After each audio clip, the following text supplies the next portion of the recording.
Nesse vídeo eu quero explicar para vocês um dos conceitos mais importantes no mundo do Machine Learning, que aparece em muitas outras áreas do conhecimento e cada uma delas dá a sua própria definição, e é o conceito da entropia.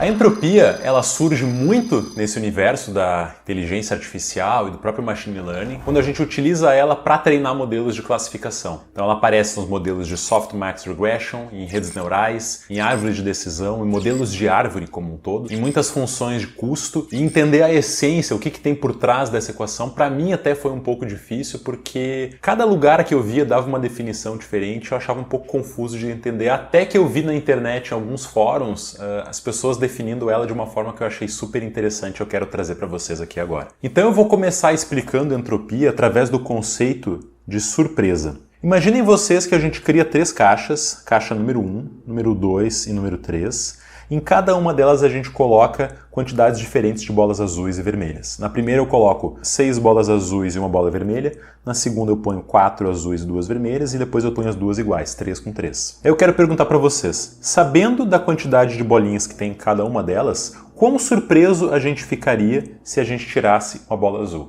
Provavelmente não muito, porque a gente sabe que tem mais bolas azul lá, e é o evento mais provável. Então, nesse caso, eu diria que a gente não fica muito surpreso se tira uma bola azul, porém, a gente ficaria surpreso se a gente tirasse uma vermelha, porque só tem uma vermelha, é menos provável que isso aconteça. Então, o conceito de surpresa, eu vou definir ele aqui como sendo 1 sobre a probabilidade do evento. Ou seja, eu tendo a ficar mais surpreso com o evento K, quanto menor for a probabilidade desse evento K. Se eu pegar essa equação aqui e colocar num gráfico, por exemplo, ele ficaria com esse formato, onde eu teria no eixo X aqui a probabilidade e no eixo Y a surpresa. Reparem que esse tipo de gráfico aqui, que é o gráfico de uma função inversa, quando o P aqui no lado vai para o infinito, ou seja, cada vez mais para o lado direito, a minha surpresa tende a zero, só que ela nunca se encontra no zero. E o mesmo vale quando o P tende a zero, que a minha surpresa vai para o infinito. Então essa função aqui, por conta dessa zona aqui, e pelo fato de que como a gente está trabalhando com probabilidades e funções de distribuição de probabilidade, na grande maioria das vezes a minha probabilidade ela vai ficar fixada no 1. Então por isso que é importante a gente fazer uma modificaçãozinha aqui nessa equação de surpresa. Em vez de fazer 1 sobre P, eu fazer o log de 1 sobre P. Se eu definir a surpresa dessa forma, o que acontece com o meu gráfico? Ele tem uma leve mudança nesse ponto de interseção aqui. Porque quando eu coloco a probabilidade 1 aqui, se eu coloco 1 sobre 1 aqui, isso aqui dá 1, e o log de 1 é 0. Então a minha função agora ela vai ficar indefinida, só que quando ela chegar no ponto 1 ela vai valer 0. Então, para eventos com probabilidade 1, a minha surpresa é igual a 0, e para eventos com probabilidade 0, a minha surpresa é indefinida. Então essa pequena mudança aqui faz com que seja melhor eu utilizar essa equação aqui do que essa equação aqui. Agora eu quero refletir com vocês. Quanto de surpresa, em média, a gente teria ao ficar tirando bolinhas da caixa de cima, usando essa equação aqui como surpresa? Para fazer isso, eu teria que calcular o valor esperado da surpresa nesse evento. Então, a surpresa esperada para esse evento seria a probabilidade do evento azul, que é 6 sobre 7, vezes vezes o log de 1 sobre 6 sobre 7. E isso aqui eu teria que somar com a surpresa que eu teria ao tirar a bola vermelha. Então eu tenho a probabilidade de 1 sobre 7 vezes o log de 1 dividido por 1 sobre 7. Se vocês calcularem isso aqui, a expectativa de surpresa que eu teria ao interagir com a caixa número 1 seria de 0,41.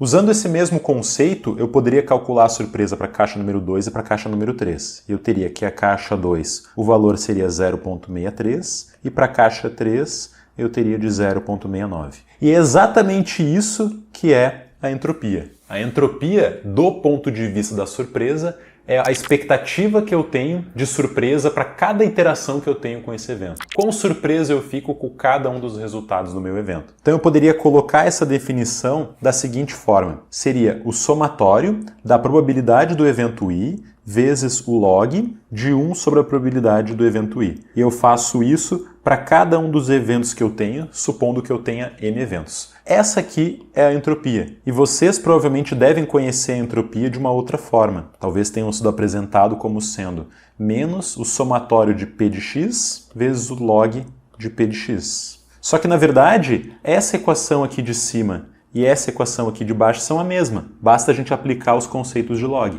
Então aqui eu poderia ter P de I vezes o log, e aqui a grande diferença. Quando eu tenho uma divisão, eu posso fazer subtração de logaritmos. Eu tenho o log de 1 menos o log de P. Log de 1 a gente sabe que é 0, então sobrou aqui apenas P vezes o log de P, que seria exatamente o que a gente tem aqui por conta desse sinal de menos. P vezes log de P. Então, olhando do ponto de vista da surpresa, eu acho até melhor a gente entender esse conceito de entropia, porque a gente vai de uma função que a gente tem que decorar, que fica até um pouco confuso do que é a entropia em si, para algo que a gente pode simplesmente derivar refletindo um pouquinho, levando em consideração esse conceito. E aqui, se a gente for ver aqui, se a gente até refletir sobre o ponto de vista da física, que fala que entropia é desordem, aonde eu tenho mais desordem? Aqui ou aqui? A gente sabe que a gente tem no 3, porque eu tenho mais elementos ao mesmo tempo. Aqui eu tenho menos desordem, porque eu só tenho uma bolinha vermelha. Se eu tirar aquela bolinha vermelha dali, a minha desordem ela vai tender a 0, praticamente. Porque o log de 1, que é a probabilidade desse evento, vai ser 0. Então reparem que a maior entropia, ou a maior surpresa média, vai ser quanto mais distribuídos estiverem os elementos. Eu espero que esse videozinho curto aqui possa servir para vocês entenderem bem esse conceito. E qualquer dúvida que vocês tenham ficado em relação a isso ou outro conceito, deixem nos comentários abaixo, que eu adoraria ajudar vocês. Forte abraço e até a próxima!